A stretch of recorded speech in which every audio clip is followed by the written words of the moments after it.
the AccuTrace tracking service, what we're going to be looking at here is exactly how to integrate the AccuZIP 6 program, how to set up the AccuZIP 6 program to work with AccuTrace, and then what do all the reports mean in the AccuTrace service. Throughout this thing, you'll be able to hear me really well, and then as I turn my head, you won't be able to hear me at all. I apologize in advance. All right, so first of all, let's look at an AccuTrace report so we actually see what this thing is all about. Turn the lights down just a little bit. Yeah, actually, yes. There we go. Much better, right?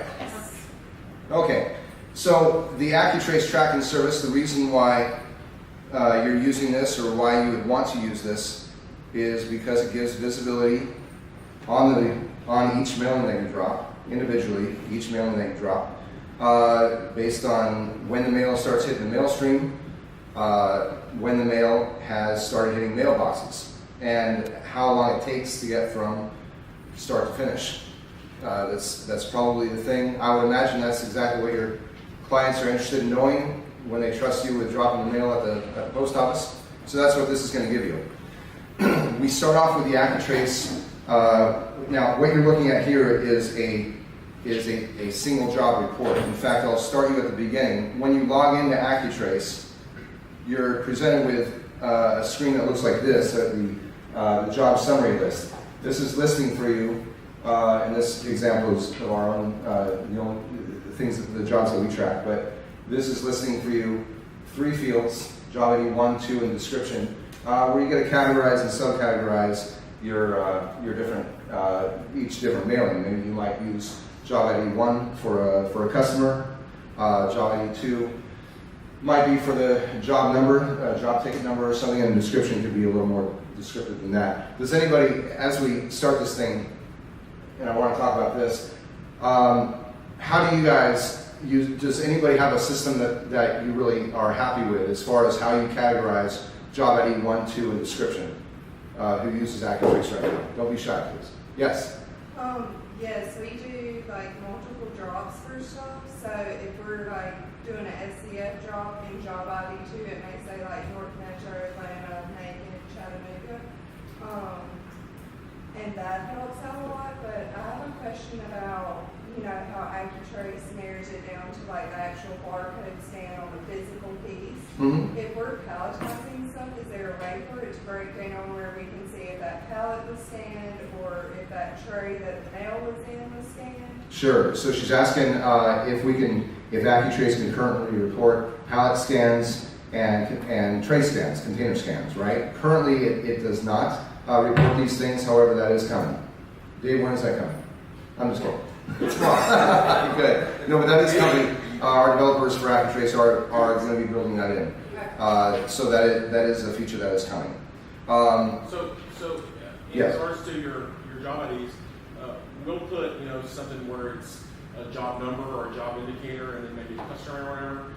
Ideally, from my perspective, when you're in AccuZIP and you're entering in the job sequence information that's going on the postage statement. And then also you guys have really got it where you'll put the database name on the audio reporting. Ideally, we're putting that same information on there. Okay. So as a suggestion, it would be nice if that would at least auto-populate that when you're in AccuTrace and you're going to do that, because inevitably I'm using the hopefully same information that's going on the paperwork. It's going to go in there, and then my secondary one, would be available too for me to do like a job number or something like that. But that's typically what I'm using it for, and the job description maybe, but job ID, job ID 2. Okay, I see. It would be nice if you put those in. You're entering in AccuZIP. Those are the 2 places to put them into AccuZIP. You can't enter a job description. Well, you can enter in that solid box, right? Within AccuZIP. That's right. So as you've pre-sorted your list, and I'll just get, I'll just run a little pre-sort here. Might as well.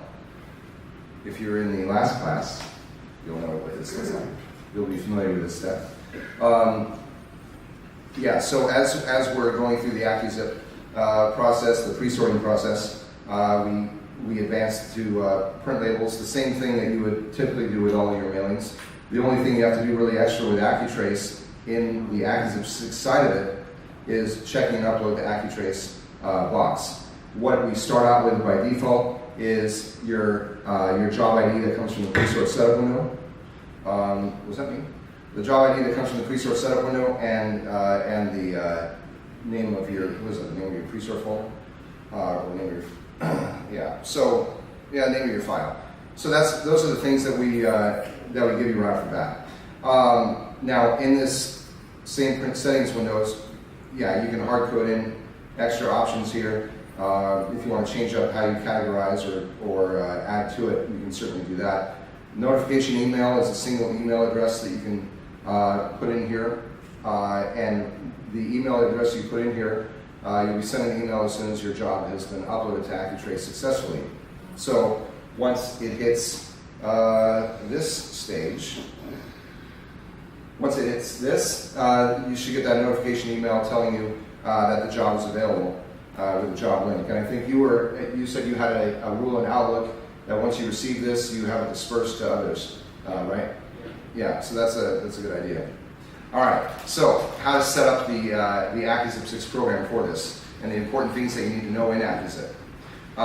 First, we can go into the pre-sort setup window, which is most likely where you're going to be familiar with. In the pre-sort window, will anything come up? There we go. In the pre-sort window, down here in the Intelligent Mail setup link, this is where you're going to enter your mailer ID and your service type. I'll hit on standard for a second. So you would you'll put in your own mailer ID here. For the service type, you want to make sure that you have a tracking service type, one that says IM tracing. In this case, where I have 271 selected, got to make sure I have IM tracing selected. If I'm not doing full service mailings, I'd still want to choose one that says IM tracing. You don't have to do a full service mailing in order to get your mail tracked. So this part is very important. The result of selecting a service type without IM tracing is simply you're not going to get scan results. None of these scan results will appear in AccuTrace. The Postal Service is going to report on scan results for those that have a proper tracking service type. So that's that. So we put in our mailer ID. Now, before you get started with the AccuTrace service, oh, that thing is still going. All right. Before you get started with the AccuTrace service, there's a form you need to fill out with us called the Informed Visibility Data Delegation Request, which is simply putting in your company information a couple of times. You'll enter your CRID, and then down here, a little bit lower, you'll enter in your mailer IDs, and you can enter in up to 9 mailer IDs here. So you would send this form to us, typically Dave or I. We get this to our Informed Visibility Department in about 5 minutes, maybe 10 minutes at worst, if someone's having lunch. We'll end up getting your mailer ID into our system and into the Informed Visibility system, to where all of your scans for your mailer IDs will get tracked. Yes?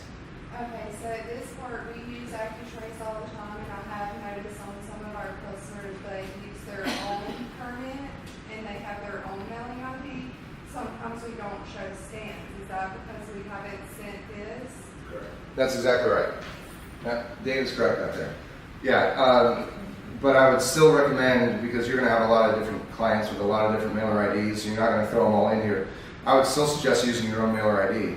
Now, you have other areas in the mailing statement setup window. That's where you're going to, if you're going to identify your customer's mailer ID, if you feel the need to, that's where you would put that. But I'd say still for your barcodes themselves, having your mailer ID in there is probably the best bet. We would always get scans? What's that? And we would always get scans? You would always get scans, absolutely.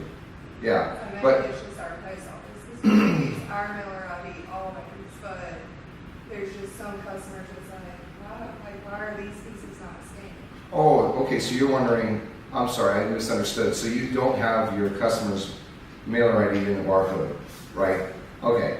Why wouldn't they get scanned? There might be a variety of reasons why their mail wouldn't get scanned. But the idea of having your own mailer ID in there is the right idea.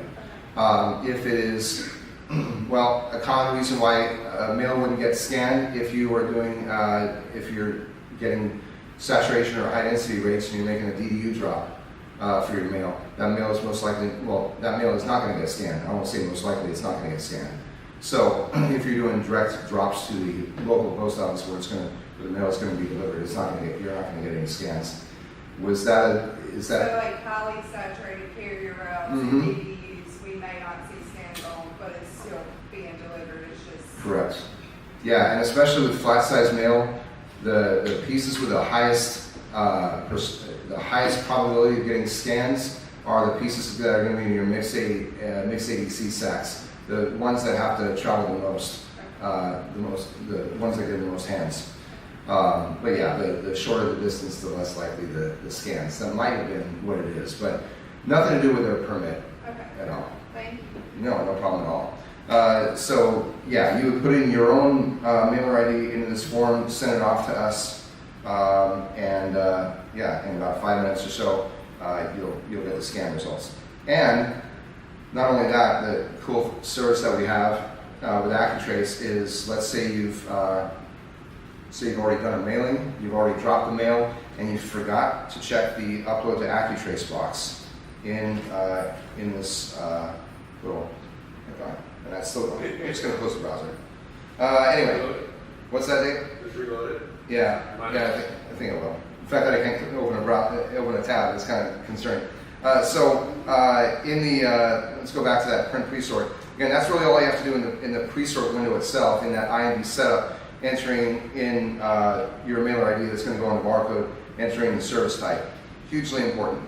Back here in the print pre-sort window, yeah, if you end up failing to check the upload to AccuTrace box before you hit print or you hit continue, you've got the mailing out, the mailing is in the mail stream, maybe some people have already received it, and you'd like to get scanned, or your client would like to get scan results. Well, you could still, even at a late date, upload the job to AccuTrace. And all you have to do is reset the job, where, what's that?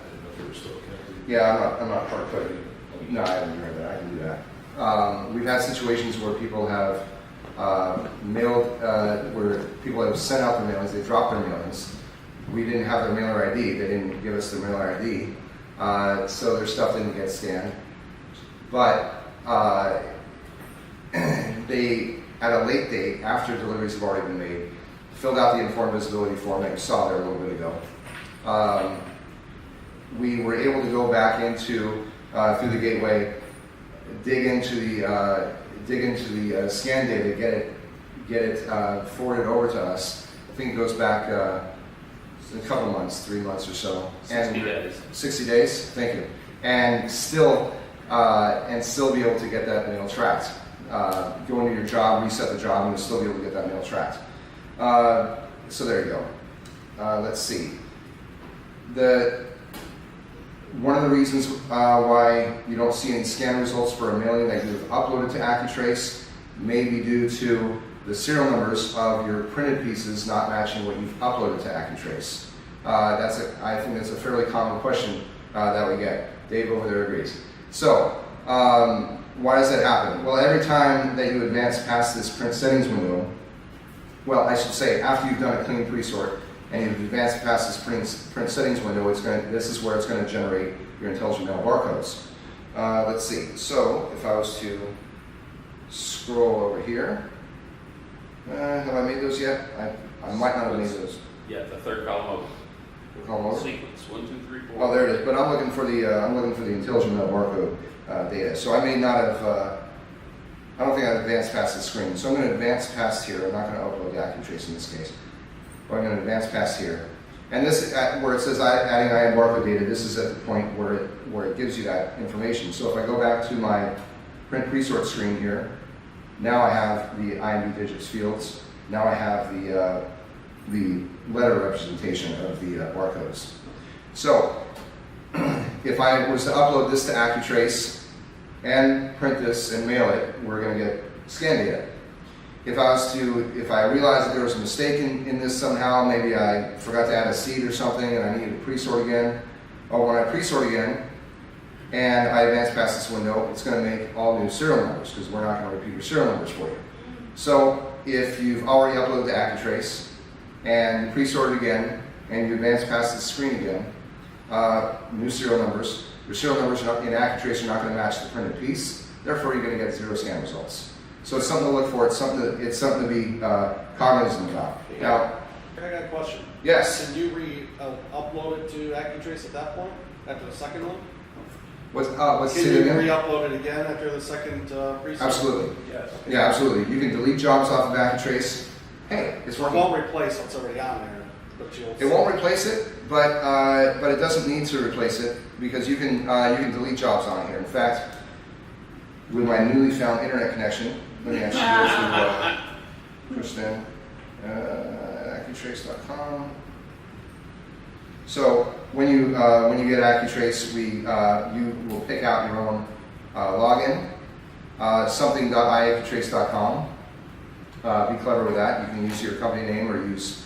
I know a lot of companies have used some sort of derivative of mail tracking, barcode tracking, something like that. So make some up. We'll let you know if it's being used. And then you make up your own username. Your clients don't log into your system. You log into your AccuTrace, and you're able to see all of your clients' jobs. Like here, we're going to log in and we're going to peek at all of our clients' jobs. So when you send them the URL, it only goes to their job, correct? correct. Okay. Yep, you're sending a job level URL. So I would never send my customer this URL, the one that points directly to my job summary, which they would have to log into anyway. So they're not going to be able to get in without my login information.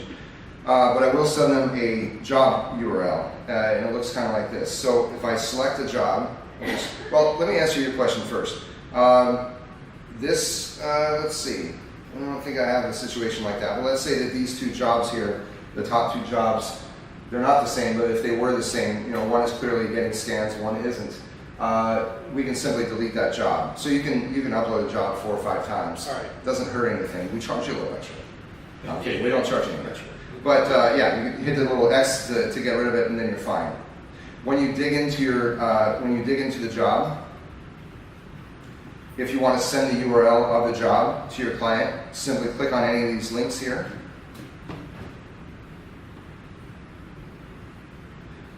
And there's a URL right here, this job viewer URL. You would end up sending that to your client. Now also we have this whole alert frequency section, email notification list. So here you can put in your client's email address if you want them to get automatic updates, automatic scan updates, that is. With the alert frequency, I can have them get scans once a day. Usually that's around midnight or 1 a.m., I believe, or twice a day, 3 times a day. Don't recommend doing immediate. That would mean that every time there is a scan, they would get an email. You would probably get dumped very quickly by that client. But anyway, so you can choose your alert frequency. I think 1 a day is probably sufficient. But does anybody here use alert frequency for their clients? You do? Do you do it once a day, or how do you? Yes. Okay, excellent. So yeah, I think any more than that. It would be great if you could tell it when to stop so we go to. Yes, that's right here. Well, the end date, right? Yeah. So hit the set end date, and then and you can choose when when those alerts stop. So and that's a manual thing you'd have to enter. But yeah, that's exactly what that's for. So that's how you get the customer notified. Another thing in here, and we'll look at what that job looks like in a second, but some more information about this. We have a mail date, a start date, and an end date. So the mail date is, well, the mail date that coincides with your pre-sort. So whatever you put in the pre-sort window of AccuZIP, whatever you set as your mail date, that's going to be this.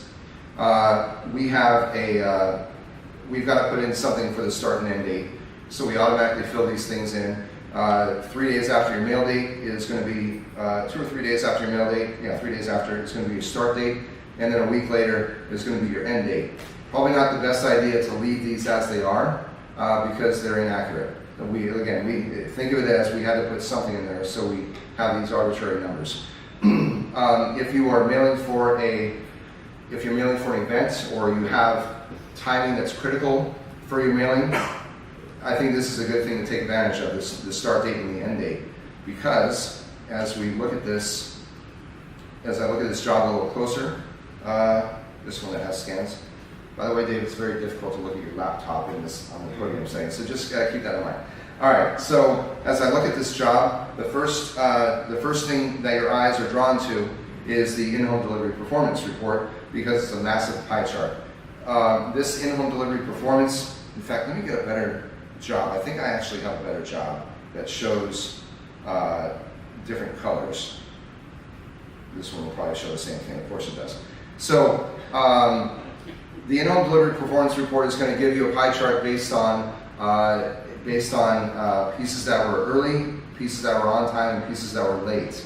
The slice of the pie that is late is going to be nice and red and alarming to you. So the early, on time, and late is all based again on the job start date and end date. So you want to make sure that end date is accurate. When does your client need to get mailing to get into the hands of the recipients? And that becomes your end date. Anything after that, you know, if the mail piece were getting in your customer's hands after the campaign is useless, after the coupon expires and the event is over, or it's too close to the end to the event. Again, to fashion your end date for that, because it's nice to actually be able to use that in-home delivery performance report accurately. If a campaign is fluttering, if it didn't do very well, nice to know when half of the pieces ended up being late. All right, so you know it's not necessarily, well, you'll know actually whether it's the campaign itself, whether it's the mail piece itself, or if it's the delivery.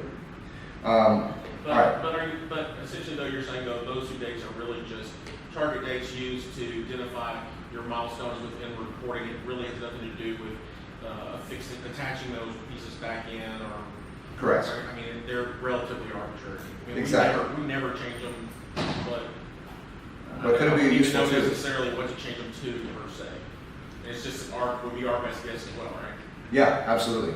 Yeah, I mean, if you're doing an Easter mailing, if you have an Easter promotion, where your client is begging you to make sure the mail gets in the hands of the recipients before Easter, a week before Easter, or whatever.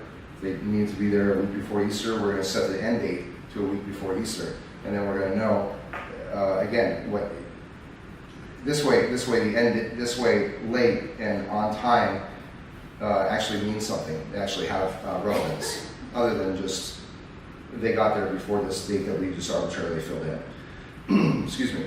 Okay, so it's our 4 main reports, and incidentally, what the customer sees. So if I was to give this URL to a client, just copy this here, put it in another tab. Oh, I can click on a new tab. So the customer would see this. Now and incidentally, this logo here, this is not what's going to show up on your in your AccuTrace. You're going to end up uploading your own logo, your own company, or whatever you want that to be. That's completely up to you. We happen to have it like that because we're AccuZIP. So anyway, so this is what your customer sees. They're not able your client is not able to change anything. They cannot change the job date, start date, end date, or mail date. There's nothing they can alter in this thing. They can only view it. So it's all read only. But as we get into this, the 4 main reports that you initially see in home delivery performance, which we went over, results by state, tells you which states you're mailing to. It's kind of neat to see that. We also have this results by first scan date and an out for delivery report. Okay, so self-explanatory. First scan date. By the way, these refresh every 60 seconds, which is kind of nice. Yes. How's it look on a mobile device? That's a good question. I can give you. What was it? I can't really. The question was how does it look on a mobile device? It is responsive, so you should be able to see reports nicely on there. Yeah, definitely designed to be responsive. I can scale this thing down, although it's not a true representation of a tablet or a phone, but it does change up as it gets smaller. Good. I don't know that it's completely, so there you go. I don't know that it's completely designed, I don't know if the CSS is specifically about screen width, but Yeah, but it does scale down for you. Let's see. So results by first scan date is going to tell you when pieces started hitting the mail stream and getting scanned. So I think they'll get some value out of knowing when, they know when the mail's been dropped, I suppose, so they have an idea when the mail's been dropped, but when is it actually flowing? That's the results by first scan date report. The out for delivery report is when pieces should start hitting mailboxes. So here we can see, what is that? My eyes are horrible. That's February 24th and 25th is when we actually received mail scans. So the deal with receiving scan data, we're receiving scan data, or the USPS is reporting scan data 24 hours a day, every second, every day of the year. We're getting this data and funneling it through every hour, but there is a way to get up to the minute scans, and I'll show you that in a second. But when a scan occurs, an out for delivery scan occurs early in the morning, like 1 o'clock in the morning, 2 o'clock in the morning, whatever, chances are that mail is going to be delivered to the mailbox the same day. As opposed to if it gets scanned in the afternoon or midday or something, it's probably going to get to the recipient the next day. So you have a decent idea still with the out for delivery when pieces start hitting mailboxes. If I hit the detail button, it's going to give me even more details about this, about the specific dates of when pieces start hitting, and I can drill further into that. So we give you, excuse me, we give you, excuse me, 3 different bars here. The most important one here are the blue bars in this bar chart, as those are your actual scans. We also give you logical scans, which is based on where the kind of where the mail piece is and its travels. It's geocoding geolocating the postal employees and the delivery people, so we can kind of have an idea of where it should be or when it should be getting its scans. We also have this predicted delivery, the yellow predicted delivery, right when you get your first scans, your initial scans. Predicted delivery is going to tell you when it thinks it's going to get there. Usually it's pretty on the money, but still it's not exact. So if you need a ballpark on when mail should get to its destination, right when you start getting the first scans, the predicted bar is a pretty nice tool. Also, so does that make sense so far with the out for delivery scans? Pretty well. Okay. And again, if I wanted to call on these people who I had delivery for on the 25th, who got their out for delivery scans on the 25th, I can click on this, drill even further. So every time you look at that select column, you're always able to drill a little bit further into the, a little more in depth. Yes. Is there a way to get from the barcode to the actual record of the customer, so you've got their name, address, and sticks it? There is. Yes, there is. This middle column here, this user ID column, is how we go about that. Now, we're not using it in this particular mailing, but back in the AccuZIP program,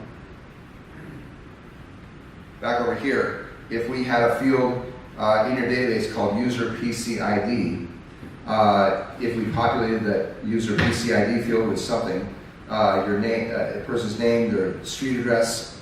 I was mentioning in the previous AccuTrace course, maybe put a container number in there so you know which containers. If you have 50-50 scan results where some of your pieces have not been scanned, kind of a nice idea to know which containers haven't been scanned. Usually when you have sketchy scan results, it's typically, from what I've seen, entire containers that haven't been scanned. So it's nice information for however you can use it for those particular mailings. But yeah, it's a field in your database called user PC ID. You can populate it with pretty much anything from your database that you would like. And then that's going to show up in that little report there. But then you'd have to go back and forth between your list and... What's that? You have to go back and forth between your list and the user ID, or can you click on something in this program to actually see the address.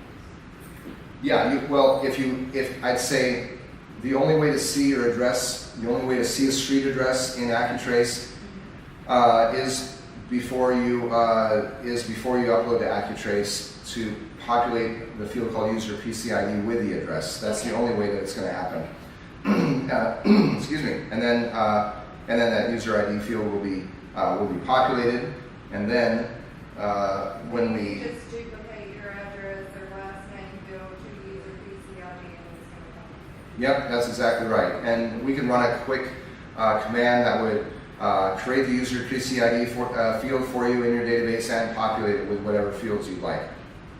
Dave might even show that in his upcoming session. Maybe not, though. Anyway, What's maximum size for that field? maximum size for that field, I believe, was 50, wasn't it? Yes. Yep. All right, there you go. Yeah, and try not to put any commas in that field. Right. We appreciate the lack of commas in the user PCID. That could throw some things off. But otherwise you're getting the sequence number on this barcode and going back to your data. Back to Yeah. your mailing. Yeah. that's exactly right. That's exactly right. And so if I chose this report, and many of these reports are searchable. So nice thing about this is, well, let's say if I went to my results by single piece report, there it is. So my results by single piece report, we have 17 total reports in the job reports pull down menu. One of them results by single piece. So if you need to drill into a certain piece, I just changed something. So let me go to results by single piece. Here we go. Anyway, this is going to, again, let us drill into a very specific address. In the last session, Nikki talked about getting the map of the location. So again, as I'm looking at every piece in my mailing, I can hit the little map button, and we can do a little scrolling, zooming in a little bit, and we can get into where this thing has been, where it's going, drill in a little further. Oops. Thought I was going to lose that one. All right, and so forth, and I can throw my little guy in there, and then that'll show me exactly where that is. And some of you might, first of all, how many of you actually use AccuTrace? Many of you use it. Do you use that feature that stalks where they are? It gets all creepy where the mail piece is going. I'm watching you open your mail. No, so anyway, now do you send screenshots to people, and no, just kind of look at the thing and see where it is? How do you guys actually use the mapping portion of this thing, or does anybody use the mapping portion? Don't even bother with it. Just marketing for the customers to tell them they can actually see where that mail piece was delivered and that it's available for them in this report. Okay, that's perfect. That's the same way AccuZIP sells it too, I think, right? It is. We do sell that feature. What's funny about that? Are the doors closed? Yeah, what's funny about that is that it is a tool that I use to sell it. I just have had very little practical need for that thing. And I was always curious about how you guys ended up using it, if you ended up using it, but you're using it to sell as well. There you go. That's fantastic. All right. So anyway, so there's that. Where's my little close button? Bottom right. What's that? Bottom right of the little window. Close, down a bit. I can't see a thing on my screen. Stop. Stop. Right under the Oh, there it is. Now I see it. Seriously, if you were on my screen, you really cannot see. If anything's in light color, you cannot see it. It looks invisible. You had said something about mobile, how it looks on mobile. It does look pretty good, but I would say that the lettering on the mobile is like light gray on lighter gray, and Oh. it's pretty hard to read. Like you're saying, that's hard to read. So Yes. as a suggestion, if you could make the lettering on the mobile more visible, would certainly be nice. I'll definitely make that It suggestion. is responsive, but it's just light gray on lighter gray. Yeah, not a fan of that either, so I totally understand what you mean. I'll definitely make that suggestion. Steve, you're writing that down back there? Excellent. All right. So, very good. Where were we here? So, the results by single piece. So, yeah, in a situation like this, you're able to search for different things. If you're not using the user ID field, we can search for the barcode. We can search the barcode field here is the zip plus 4 and delivery point. And then we also have the rest of the intelligent mail barcode digits, the mailer ID and the serial number are in there as well. So as we search, if you want to search for a specific person, literally can't see any of this. But if you want to search for a particular person, we can search in that user ID column right there. There's my cancel button. And put in their name, put in their address, however you want to use that thing, and you'll be able to drill right into that particular record.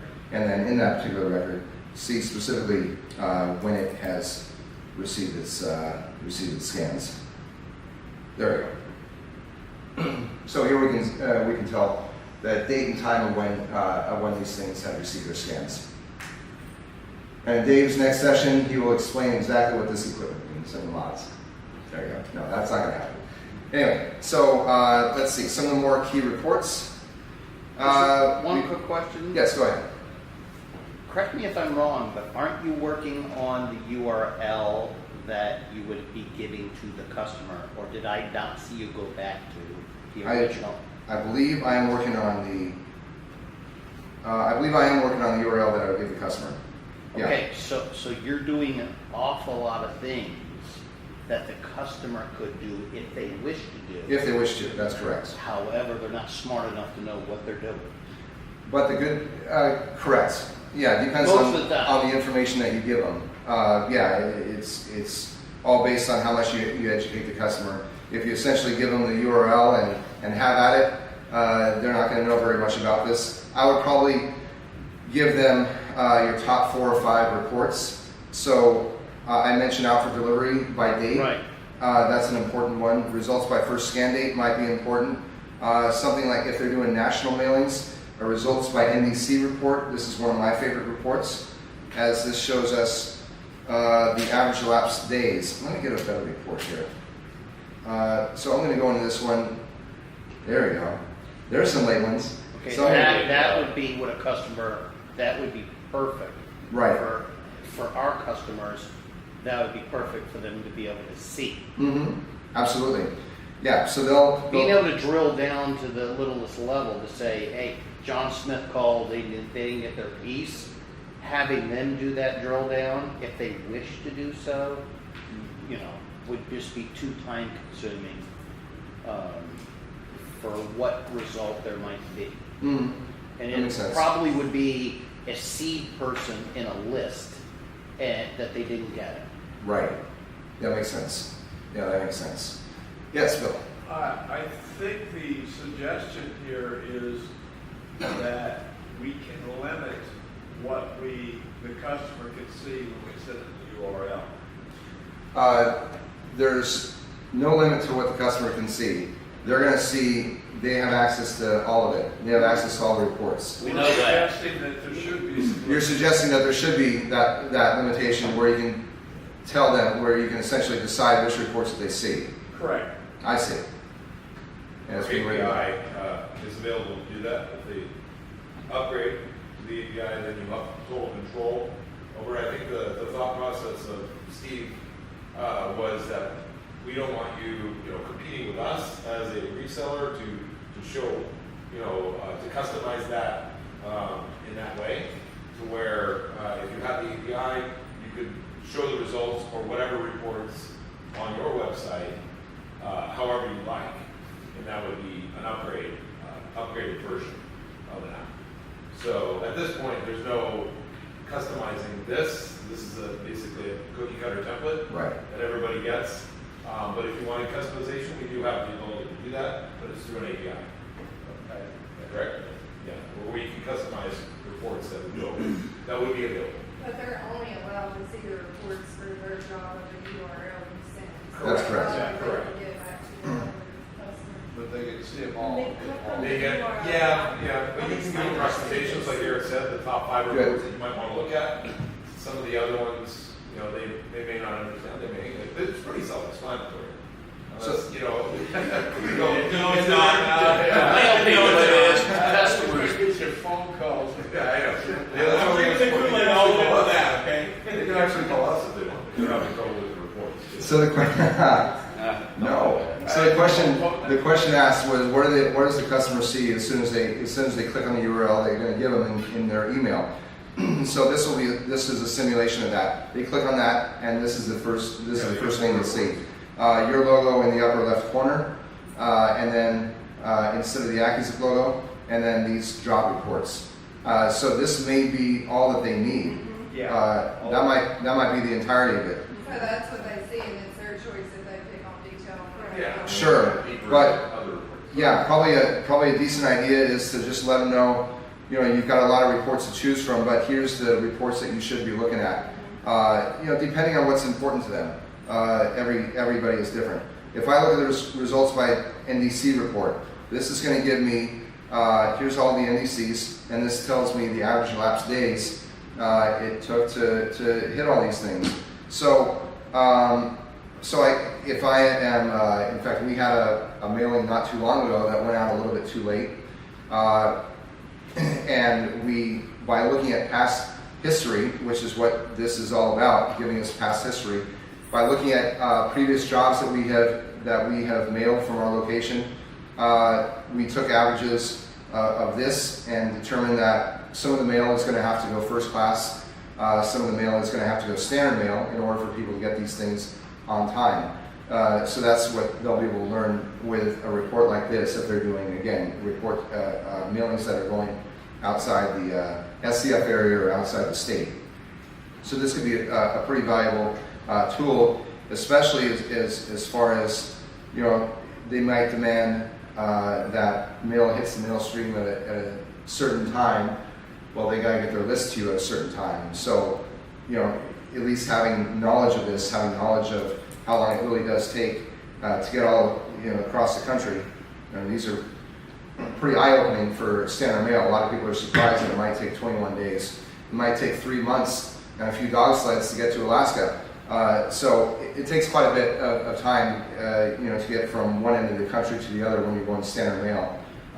So it's good information. It's good visibility for future mailings of yours. And I think those are the major reports. I mean, we have a lot of other reports, but again, they're kind of all saying the same thing. A lot of these reports will tell you how long it takes to get from one end to the other, which again you can accomplish with one or two of these reports. So maybe telling them about results by NDC or SCF, or results by state, out for delivery by date, in-home delivery performance, which again I think is only valuable if you actually set an accurate start date and accurate end date. Otherwise, I don't think it's terribly useful. That's one of the reasons to actually do that, so you don't get that big red circle. Set good end dates, so it doesn't look like mail's late when it isn't. Absolutely, because you'll end up getting blamed for mail being late, even though you dropped it on time. Yeah, and knowing that we are going to set an automatic end date 10 days after your mail date, and knowing how long it takes to get across the country with standard mail, yeah, you're going to have a big red circle on a lot of your mailings. Your clients will blame you, you'll blame us, and really it's nobody's fault. So anyway, I think that pretty much covers it. The scan data, or I should say the barcodes. Thank you. Barcodes. The serial numbers cannot be repeated within a 45-day period. With the AccuZIP 6 program, we are keeping track of your serial numbers with every mailing you do. Every time you advance past that print settings window, it's automatically logging the serial numbers that you used. If you have more than one AccuZIP 6 license, your logs, your text files that automatically build these logs of the serial numbers that you used get stored in a central location, visible on the network between your two licenses. So again, even with a single mailer ID, you can have multiple licenses, never repeating a serial number in that period. Yes? Because I normally do not print labels and add my barcodes, and then I go back to the reports. What is the button on the reports? Is it the pre-stored summary screen that will show you the beginning serial number and end serial number? Let's see. for the beginning, for the you mean as far as what you've last used? No, like in AccuTrace when you do your tags and then you do your labels and then you go do the report. So if you've already added your barcodes and you go back to the pre-sort window Okay. and do print reports.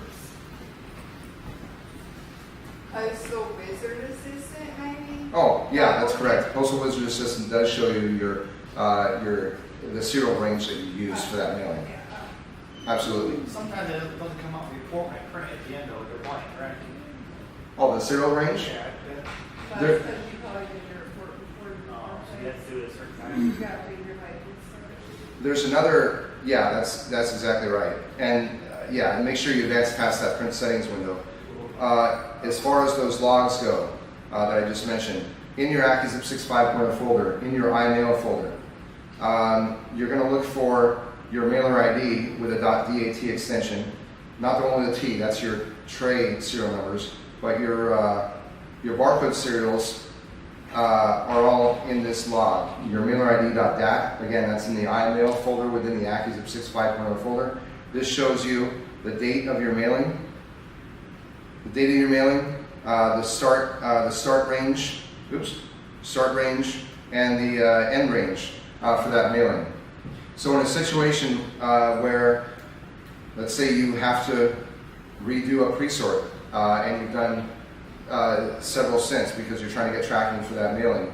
If you have to redo a pre-sort for whatever reason, and it's a situation, maybe you've locked off some records off your mailing or something, it is possible to reuse those serial numbers that you used on that mailing, even if that mailing happened a month ago or a week ago or whatever. Contact our support department for that one. Anyway, but there you go. So that's a little more of an insight. That's Inside. you would just export in the label window, right? What's that? You would export in the label window? I think there's a better way to do it than doing an export. Inside your, it's I guess what we call pre-sorting your pre-sort file. Inside your pre-sort folder, there's a file in there called presort.prt. This is your database in pre-sort order with the barcodes already attached. So you can just copy that over, rename it, and then pre-sort that? Yep, exactly. Copy this file, rename it as you said, change the extension of the PRT to .dbf, open that thing in AccuZIP, and now you can eliminate some records out of your list, eliminate a tray or a couple trays out of your list. Pre-sort that file again. The barcode serial numbers that are part of that file are going to still be used, so it's not going to make new serial numbers. It'll use the ones you've already used, which are already on your printed piece. This prevents the situation where you have to redo a print job. All right, so there's ways around it. Again, if that situation happens to you, contact me or our support department, Dave, or our support department, and we'll help you get through that one. We'll walk you through it. We'll go to assist. We'll walk you through that stuff. So, any other questions? Yes. So I'll say this, I had some luck. We had a system where we actually were storing a lot of information for our mailings in a website that we had already developed. And I did have pretty good luck, and still do, embedding that window within an iframe if you set up the security correctly on it. So if people are interested in putting this on their own website, you kind of still can. By opening an, I mean, I know that gets technical, but Sure. if someone's at that level, you can successfully wrap this application in an iframe on your existing page. Yeah, an iframe is really not hard to do. A quick little Google search, and it's just one You tag. have security stuff in terms of getting a cross-site. You have to put a security file on that page. Excellent. Yes. Similar. Is there a way, like, if I ran like 50 mailings in a day, where I could actually download customer URLs, and I could put that into my own database and put it to my website, where they have a separate user login, and they could grab it themselves Grab instead it. of me pushing it. I see. Grab those URLs. Yeah. The best way to do it is from the email that was generated. That's how I do Yeah, it. but I'd rather get it batched. Yeah, I know, but so you're getting the email whenever you upload it. So if you just use a rule in Outlook or something, you can put that right in the database, or you can direct it to someone, or you can. How would you? So you would look at how would you want to do that? Would you Well, want to? I have like another website, it's FileMaker Web Direct, where my customers have their own user interface to log in, and they track their mailings right now that way. So this would be beneficial to me, where instead of me trying to push an email on them, they can go and retrieve them. Yes. Because there's some customers where I do 5 mailings a day for them, and they want to be able to specifically go to a particular mailing. So if I could store that URL, they could go to it however they want. Yeah, you can do that for the email. So within the email, it's standardized. So you can all you have to do is just capture your information off that email and then populate it into your database. What kind of database is your creating? No, it's FileMaker. FileMaker Pro. Yeah, oh yeah, no problem. Yeah. Yeah, you What can about set REST? to do that to pull it. Yeah, you have a REST. sample of the Yeah. email. Use REST, maybe that might be a way of. I mean, that's another question is, do you have a REST API where we could access our stuff? We do have a RESTful API for AccuTrace. Okay. That is correct. And So I could retrieve it that way. Yeah. Because they have all that JSON stuff in the FileMaker 17. that's right. Yeah. And I'll give you my card and I'll give you information about that. No problem. Could you cover some of the emails and the customization of those through this? Yeah, You didn't absolutely. really hit on that at all. That's actually- Yeah, I'm sorry about that. And I know we only have a few minutes, so I apologize for that. But yeah, you would pull down you click on settings and go to company. And so here's where you can make some decisions here, like uploading your logo, but also, if I can see it down here, you've got your, this import success is your job notification email. So you can customize this down here. It's a WYSIWYG editor. We can add different tags to this, such as the job ID. You've got the link. I think it's the last. It's in here somewhere. Web link. Here we are. So you got and it's already down there. But you got the web link you can add in there. So yeah, you can really customize this email, adding in any of these different tags you'd like to the body of the email. That'll again be sent to the recipient. And whose email address it goes to? It goes to this one right here, the one that's in the notification email box. Remember, the alert email is for after the fact. That's for scan results. This one is for the job is uploaded successfully, and here's the link. And again, you define that. You can define that by customizing this notification email option here. So yeah, settings menu, go to company, and then you can choose that, and that's it. If you want a password change, you've got that in there as well. Yeah, so that about hits it. If you do have more questions about AccuTrace, I know we're having a Q&A session later this afternoon, Q&A session tomorrow as well. I forget what times, but they will be there. I'm sure they'll be announced many times over. And we also in our boardroom have technicians waiting there to answer any questions that you have. All right. But, thank you very much for your time. Thank you.